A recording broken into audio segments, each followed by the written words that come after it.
Hello, guys. I know it's been a while since I uploaded. Things got busy and I haven't had the chance to record. But, anyways, I'm back with chapter 19 of System Synthesis titled Special Heroes. Itsuki ran out of his room, rushing to get ready for his school day. On his way, he stopped to crouch down and pet Coffee and Milky Way. Itsuki named the kitten, the new addition to their family, Milky Way, because of the way his eyes mimicked the said galaxy, and also because later on that day, Itsuki found out that the kitten really liked looking at the night sky, despite being blind. Once Coffee let out a satisfied meow, she resumed grooming her new baby brother. The American short-haired feline immediately attached herself to the kitten, fussing and meowing all over him. He grinned, giving a gentle tap to both their heads before getting up and running to the living room. The table and chairs had already been moved, so they were using the kitchen counter these days. The place without the dining table looked weird. "Slow down, honey, you'll choke like that," his mother chuckled, seeing him wolf down his omurice. "I'm late," Itsuki mumbled out. In that moment, the front door burst open, and two heavy, uneven footsteps stumbled in. Itsuki looked up from his bowl to find two very messy-haired Dabi and Hawks walking in. "Morning, princess," Dabi mumbled, plopping face first into the couch. "I'm late," Hawk said, looking around awkwardly. Would it be alright? "Oh, honey, you don't have to ask. I already made some breakfast for you," his mother said, waving her hand dismissively. "I'm sorry, though. We don't have much right now, so I could only make omurice." Dabi raised his head and declared, "Her omurice is fucking delicious." "Dabi," his mom chided. "Sorry," Dabi mumbled, bearing his head back into the couch. He said something that Itsuki assumed was, "I'll pay up later on." "Mom, make sure he pays," Itsuki said, giving a stink eye in Dabi's direction. Hawks plopped down on the seat next to him, mumbling a tired thank you as his mother passed his plate of omurice towards him. He clapped his hands together, mumbling a quiet thank you for the food, before he started eating. "Dabi, stop being lazy and get up," Inko scolded. "Yeah, Dabi, get up," Itsuki teased, finishing his breakfast and got up. "Sip it, Tiny." "Where's Aisawa?" Hawks asked. "He left early. Said they had a staff meeting or something." Hawks froze. "A what?" Itsuki rushed back to his room and shouted, "Staff meeting." Fuck. He heard him curse. Itsuki immediately popped his head out of his room. "Aha!" Itsuki pointed. At the same time, Dabi said, "Bad word, pay up." "Aw, dang it, how much?" Hawks grumbled, already finished with his breakfast somehow. 100, Dabi answered while Itsuki picked up his bag from his room. "Here." Hawks put the money on the counter. "I'm sorry, I got to run. I'm really late." Itsuki heard him rush to the Genkin while he was wearing his shoes.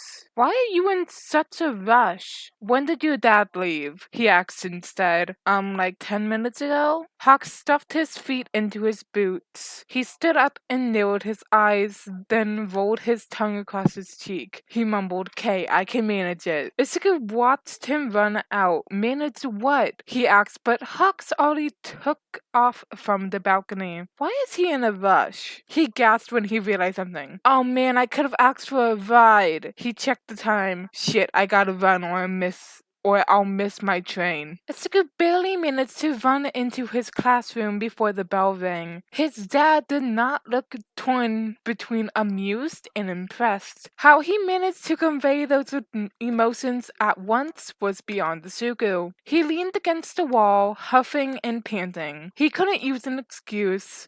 His dad knew far too well the reason he was late was because he overslept. "Go to your seat," he said, nodding his head towards the only empty seat. Itsuki huffed and nodded before dragging himself to his desk and slumping down. He didn't bother putting away his bag and propped his face against it. He spent a good 2 to 3 minutes just to catch his breath and calm his racing heart. Isuku Midoriya, he heard his dad roll call. Present, he whipped his head up. Once his dad had taken everyone's attendance, he announced, "Alright class, today for your first period, I'll be present along with Midnight. I've asked someone I know to analyze your performance from yesterday." He held up a stack of paper. "This is the printout of it. The analysis will include your shortcomings and your strong points, how you can improve, or how to better manage your quirk in general. Also, since you've already had a taste of training with your costumes, if there is any problem with it, you can discuss with me. Girls, you can discuss your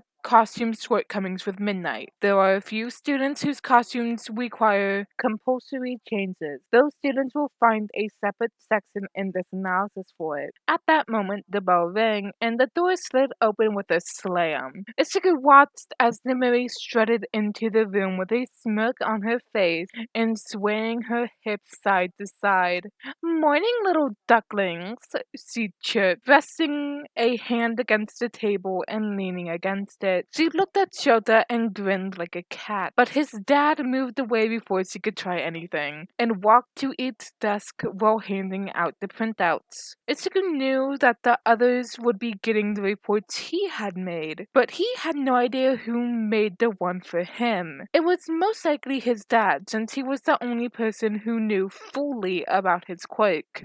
I just realized I never told All Might all about my quirk. Calm down, he heard his dad say as he placed the sheet on his table and moved on to the ones in front of him. Itsuku quickly scooped it up and started reading it. The first point was about him focusing a lot more on hand-to-hand combat. Isuku wasn't surprised. His dad did keep on asking him to focus on non-quirk based combat. Not always will your quirk be compatible with the villain, so you need to know how to kick their ass without one, his dad would say. And Isuku wholeheartedly agreed with it, especially after the sludge villain incident. Isuku is more likely to give up on being a hero than use "our quirks weren't compatible" as an excuse. There were a few tips to improve his fighting as well. Second point was about picking up a weapon since his skills weren't long range. Not yet, at least. And disassemble and assemble didn't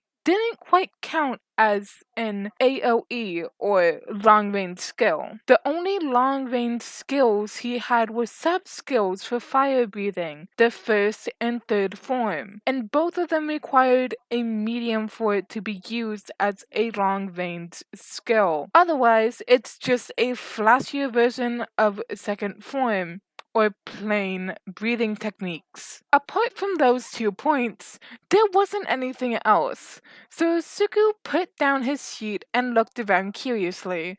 He saw Katsuki look around the room before leaning over to Jiro's desk. "Oi, earphones, give me your sheet," he grumbled. Jiro looked at him with a confused frown. "Why?" "I gotta see something," Katsuki grumbled. Isuku noticed that ever since the group mission, Katsuki's been acting civil with his team members. Well, at least with Jiro and Kirishima. "Don't burn it," Jiro warned before handing over her sheet. Isuku watched curiously as Katsuki read her sheet before whipping his head around and glaring at him. Isuku instinctively leaned away as Katsuki leaned towards him. "Oi, Suku, the analysis person that Hobo was talking about was you, wasn't it?" Katsuki inquired. "You made these analysis, didn't you?" "Huh? Kachan, I don't..." Katsuki interrupted him by slamming his fist over his desk. "I'm not fucking stupid, you damn nerd. I know what your analysis looks like." Isuku glanced at his dad, who unhelpfully shrugged at him. "Not my problem." "Wow, Dad, thank you so much for nothing." His dad narrowed his eyes at him like he could read his mind. Isuku quickly checked to make sure he wasn't using his tell empathetic skill. Then he looked back at Katsuki, glaring at him. He looked around the class and saw everyone whispering amongst themselves, most likely talking about him. Of course, they knew it was his analysis now. Not like Katsuki ever learned how to be quiet. Yes, he sighed in defeat. It was me. Alright, then explain what the fuck is this supposed to mean? He demanded, slamming his sheet on Isuku's desk. Kachan, stop doing that! Isuku explained. Even if these desks were a higher quality than the ones in Aldera, they still won't be able to handle the constant abuse from Katsuki, and really didn't want his desk to break. Fuck off. Katsuki spat. Explain this to me first, you damn nerd. Isuku frowned at his friend before rolling his eyes and leaning forward. He didn't need to look, he remembered his analysis on Katsuki's fight anyways. But there was a chance his dad would have added something later on, because he did know Katsuki personally. After all, personality aside, Isuku didn't think there was much to point out about Katsuki's performance. Maybe work on lowering the amount of property damage. That was his report, that and predictable well fighting. Isuku looked up. What part do you want me to explain? The fuck do you mean I'm predictable? Katsuki growled. Oh, Isuku curved his lips into an O shape. But Kachan, you are. If it wasn't for your explosions, I could fight you blindfolded because I know how you're going to fight. You always use the same sequence while fighting. Right hook, left kick, knee to the stomach, and if your attacks don't land, you jump back to look for more openings. If you don't find any openings, you attack with your palm explosions. If you still can't land an attack, you resort to using the... He mimicked Katsuki's moves with his hands. I don't know what you call it. I don't think you gave it a name. Katsuki glared even harder at him. I don't do that. He paused and looked at Shota. Shota stared at him wordlessly. That seemed to be enough of an answer for Katsuki as he turned back around. Don't think you're better than me just because of this, Sugu. I'll fucking strangle you, he grumbled. Itsuku grinned sweetly. I won't, Kachan, don't worry. Fuck off. Did you really make these? Zero asked with an odd look. Yeah, Isuku said, rubbing his neck out of embarrassment. He knew his analysis quality wasn't that good, so he hoped his classmates wouldn't mind. This is some god-level shit right here,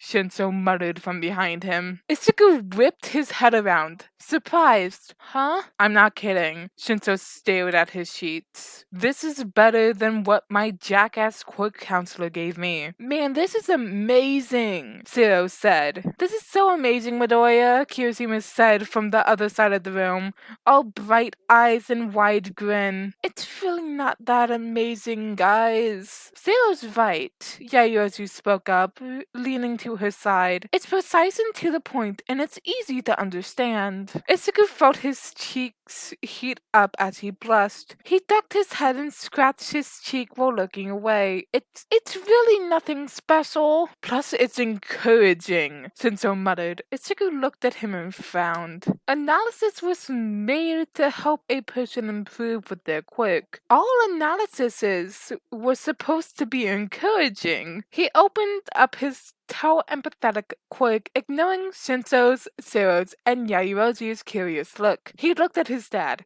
His dad turned his tired gaze at him. Yeah? Look into Shinso's quirk counselor as well. He heard his dad sigh mentally and swallowed a giggle. The sigh sounded funnier than it should be. Those people have one job. How do they mess up so badly at it? I'm asking Nezu for a raise. With that, Isuku closed the connection and turned back to the three. What was that? Zero asked. Isuku blinked. What was what? The eye conversation you just had with Sensei. Zero asked at the same time Shinso questioned. That hand wiggling you just did. What? You know, Shinso said, drawing ambiguous shapes in the air. Okay, I did not do that. Yeah, that too, Zero said, pointing towards Shinso.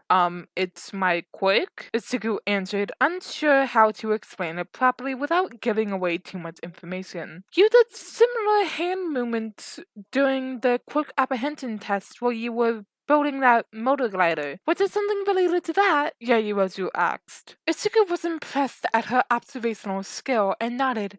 Yeah, well, not exactly, but she wasn't entirely wrong either, so... What is it called? Zero asked. I call it system synthesis? Now that Isuku thought about it, his given quirk name did fit perfectly for disassembly and assemble skill, but that wasn't quite the reason why he named it system synthesis. He named it so because his system used several different skills to build one singular quirk. It synthesized the quirk from other quirks.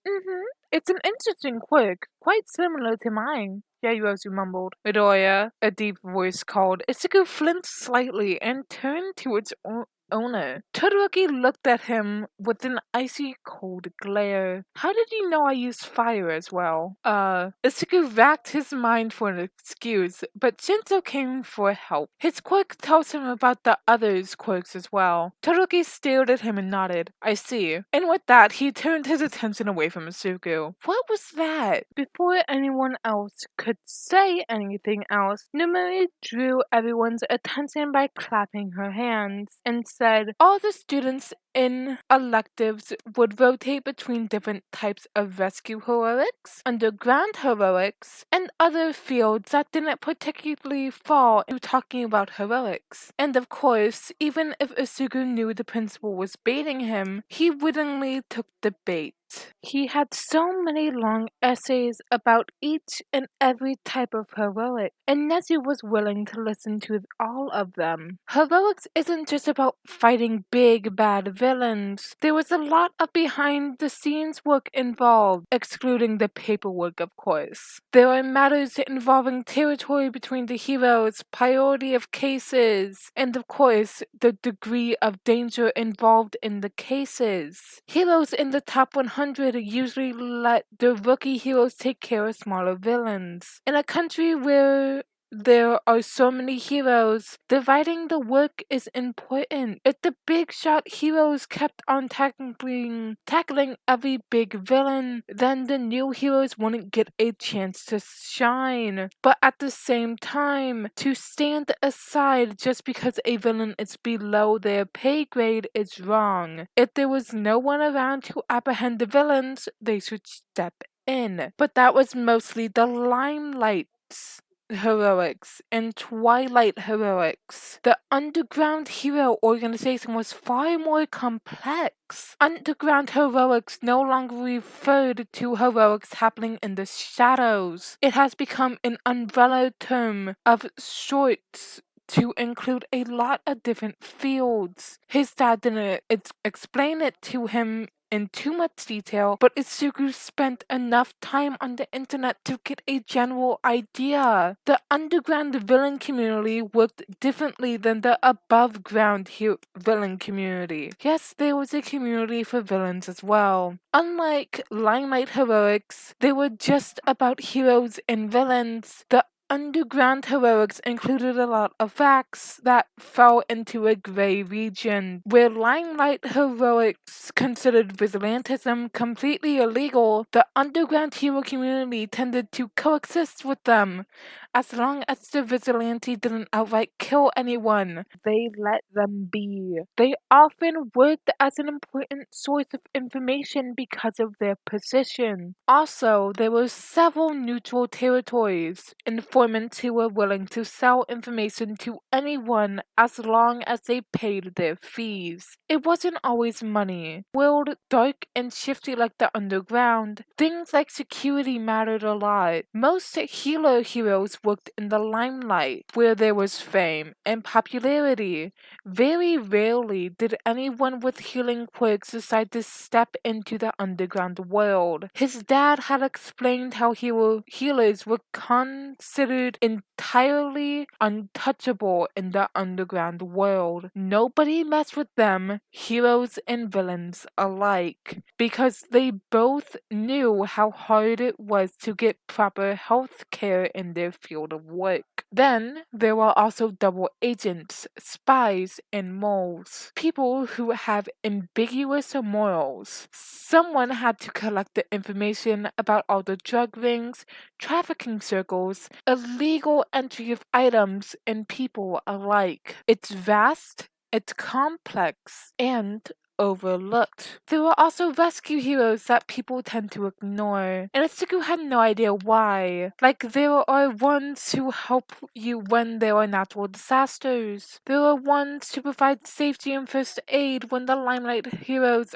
are engaged in big battles. Evacuating civilians, setting up parameters, and reducing damage is also very important. Then there was support heroics as well. It included both people who created support items or people who provided support other heroes during big fights. No, Itsuku didn't feel petty because Nezu was a support hero as well, and people tend to forget that. Nuh-uh. UA was finally providing opportunities for students who didn't want to become Limelight heroes. Not everyone can, and not everyone wants to. Itsuku would never say it out loud because he was too scared to, but while UA boasted about providing the best education for heroes, it sure wasn't that inclusive, at least before. Things seem to change nowadays. Though Itsuku wasn't sure why it started so suddenly. He knew his dad had been working on changing the syllabus for the hero course for a while, but from what he recalled from his dad's complaining, this change wasn't supposed to happen this quickly. Itsuku honestly believes his dad would try to change the entrance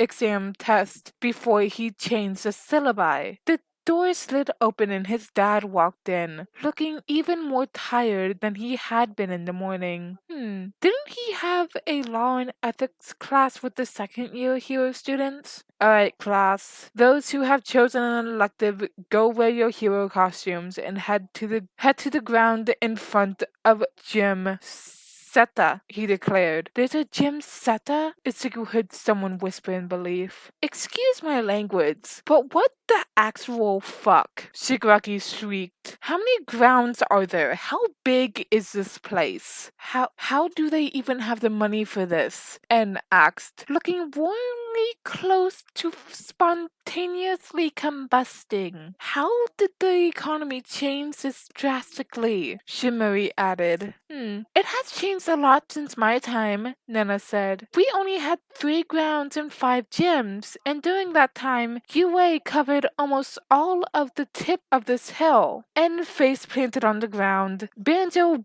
bellowed out a loud laugh, clutching his stomach. Itsuku winced slightly as Banjo's loud laugh rang in his mind. He's a very minimalist person. Too much of anything overwhelms him, Shimori explained while Itsuku eyed the vestige with worry. He noticed his dad staring at him. Yes, Eraserhead? Itsuku asked, wincing internally. Why are you two being so awkward? Banjo asked curiously. We have the same problem. I can't call him sensei, and he can't call me Midoriya without feeling awkward. So I stick to Eraserhead, and he stares at me as hard as he can until I notice it, or he just calls me he. But thanks to situational awareness, I pick up on the staring pretty easily. Shigaraki started laughing along with Banjo. Itsuku rolled his eyes in his mind and focused on his dad. Nezu was asking for you.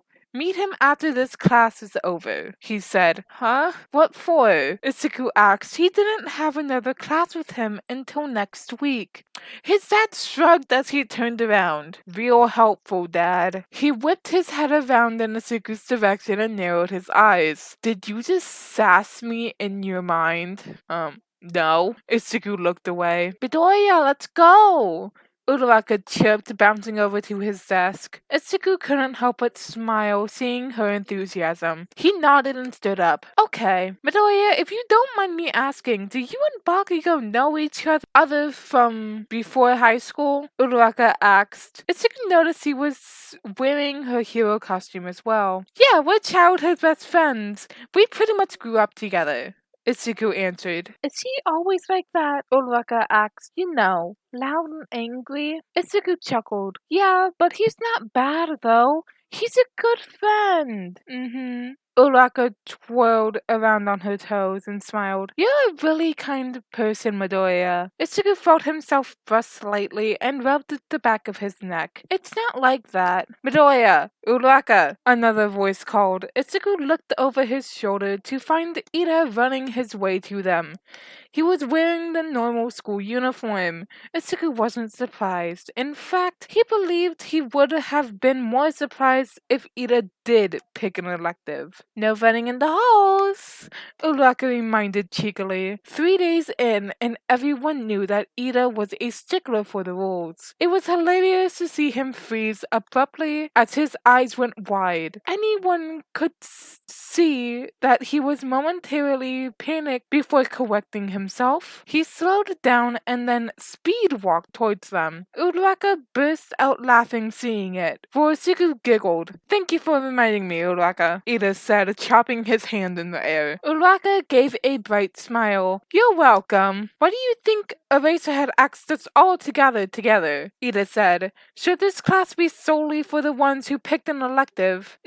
Itsuki thought about it, but couldn't come up with a reason why his dad would ask all of them to gather around. No idea. Gym Seta looked nothing like a gym. It was more like a glorified jungle gym. But the more important part was there was no teacher in sight. While half of them looked at the jungle gym in awe, the rest looked around in search for the special heroics teacher. Itsuki noticed him first, or more like heard him. He recognized the soft sound right away. It was hard not to when he was so used to hearing it. The flap of wings. A stealthy bird. Suddenly, it makes sense why he was acting weird and asking me all these questions. Itsuki thought and whipped his head up. Majestic red wings stretched to their limits, flapped both silently and with power as he descended from the sky. Hawks?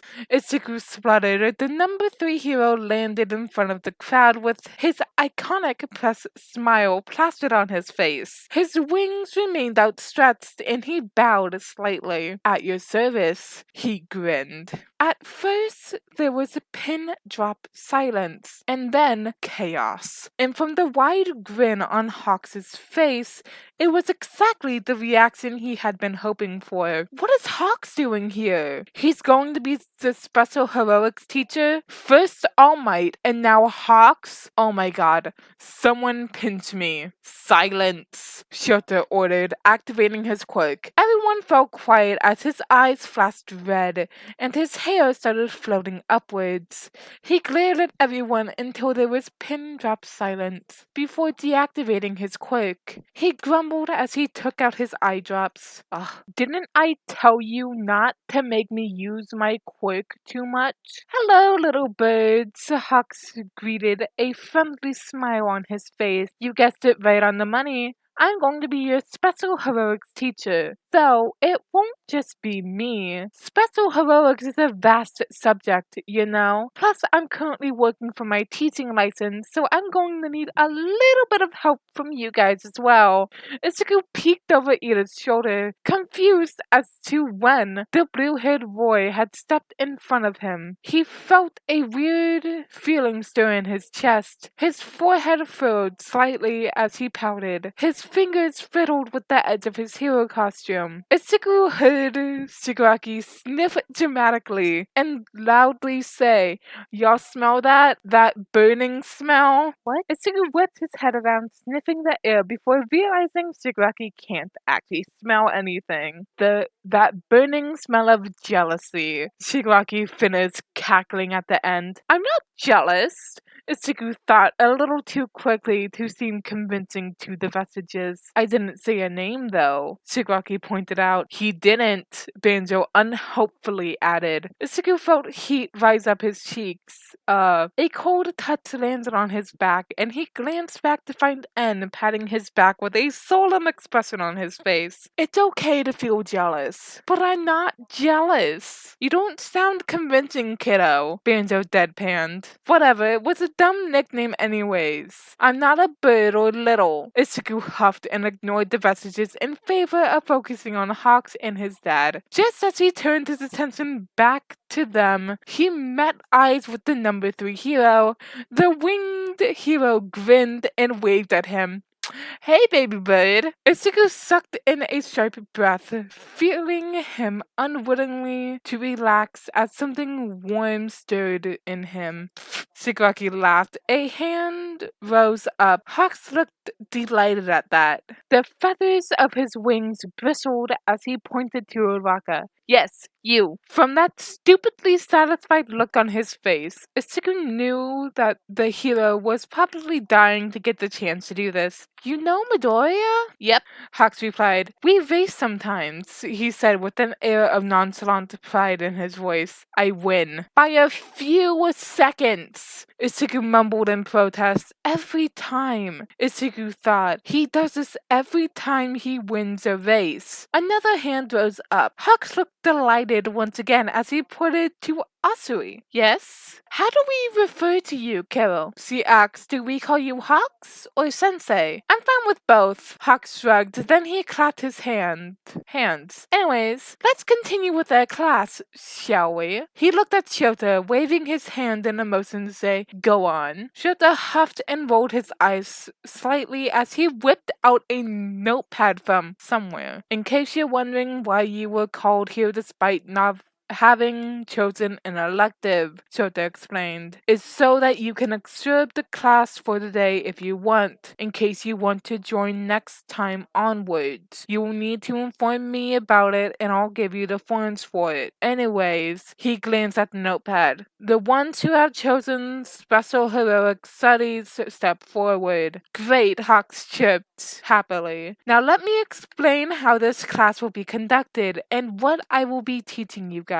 Since special heroics will include every other stream aside from battle heroics, you will have more than one teacher that will train you depending upon the kind of hero you want to be. I will be teaching you the basic training for non-quirk based fighting. For underground training you will have, he waved in Shota's direction dramatically, stretching out his wing to point in his direction as well. The one and only Eraserhead, and for rescue training you will have, he trailed away. Ichigo knew from the glimmer in his eyes that Hawks wouldn't reveal who their third teacher was. You'll have to find that out in your next class, Hawks declared, earning a whine from Uraka. Called it. Hawks' attention directed to the group of students behind him. Yes, the one with the glasses. I'm Ida Tenya, Hawk-sensei. Ida introduced himself, and you don't mind me asking a question. Sure, go on. Hawks urged. I think I know what Ida wants to ask, Ichigo thought. Why will they be learning about quirkless fighting? Excellent question, Hawks chirped. Contrary to popular belief, learning how to fight without your quirk will help you even if you go into battle heroics. Not always will your quirk match up with the villains you're fighting, or not always will the environment be suited for your quirk either. He pointed to himself. Take me for example. Technically speaking, my quirk is disadvantageous against most other quirks. My feathers are weak against fire and water-based quirks. Well, in most cases, I'd try to contain the villains and minimize the damage, but if there is a civilian in danger, I will have to step in. It's not like I can stand by and watch. In situations like that, I need to know how to fight despite the disadvantage. He pointed to Shota. Even better example for quirkless fighting would be your homeroom teacher. His quirk is amazing, but despite that, he needs to engage in hand-to-hand combat. Hawks took a pause to let the words sink in. No matter the field of heroics you go into, there will always come a time when you need to fight without a quirk. I see. I've never considered the possibility like that, Ida mumbled. Thank you, Sensei. You're welcome, Hawk smiled. Now, my little birds, just to confirm, Uraka and Usui, you've both chosen rescue heroics, and Sensei, you've chosen underground heroics. Am I right? Yes, Sensei. Kero, yes, sir. And Asuku, you didn't choose a particular field, so I'm guessing you want to go through all the training courses. Hawks asked. If that's an option, yeah.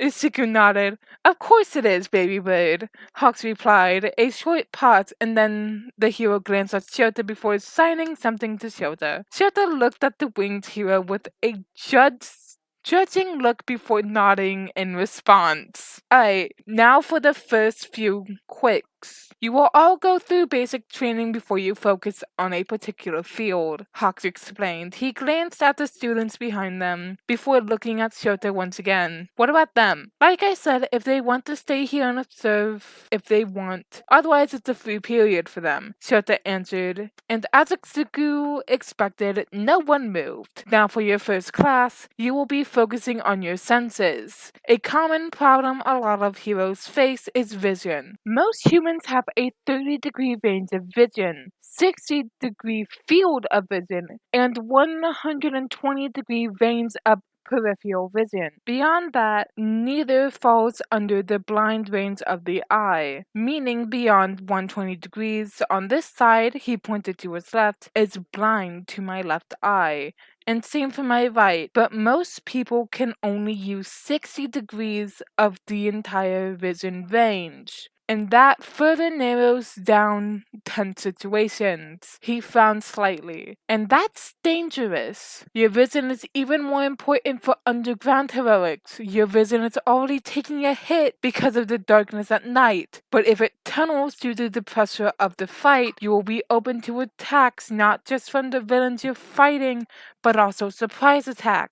Underground villains hardly ever go solo. So for your training, you will work on engaging as much of your vision as you can, Hawks explained. Now, another point to keep in mind, vision doesn't just mean seeing. You need to process what you're seeing. For example, he looked at Shinso. Shinso, on the way here, how many posters had the color red in it? There were a few anti-bullying posters, Shinso mumbled, and he sighed and shook his head. No idea. That's alright. The fact that you even noticed is a good start, Hawks replied. Anyone else? Itsuku shot his hand up. Yes, Itsuku? I think there were 7 of them?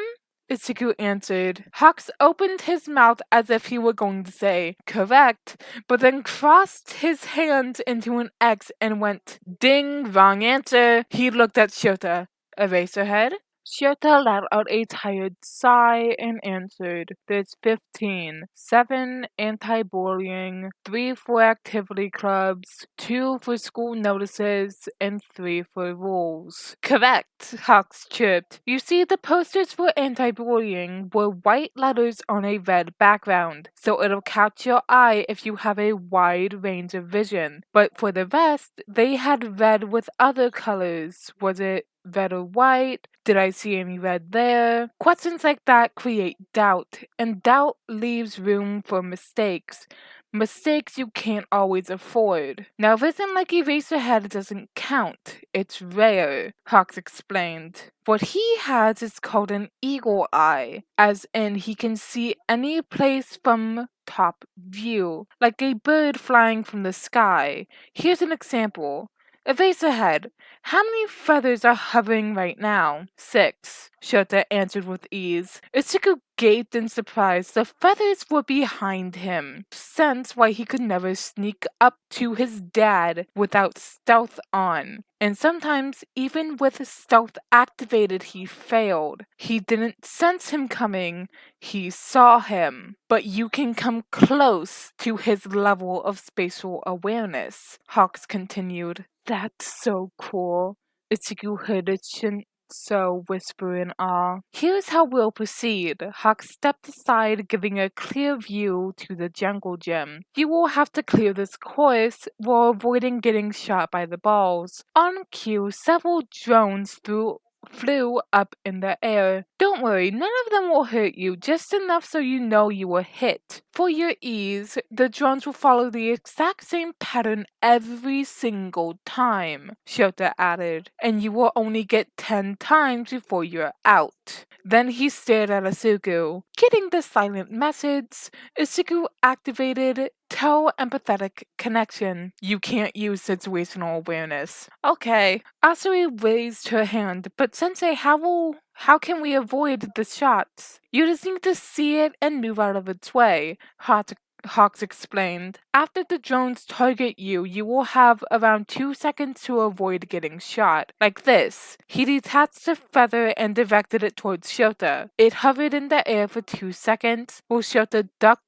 before shooting forward. The drones can't change the trajectories for their shots after they've set a target. You will need to run through the course 3 times, Shota added. Sounds simple enough. It was not simple enough. Ichigo got shot out after 5 minutes the first time around. The second he lasted 6 minutes, and the third time he managed to avoid 3 drones and reached halfway through before getting out. After he trudged away from the course and plopped down on the ground, he realized where his flaw was. Even though he had long ago gained a wide range of vision, he was missing the second part. He didn't remember where he saw the drones or when. Even though by the third time he had been able to recall the positions of the first 5, he missed the 7th and 8th one.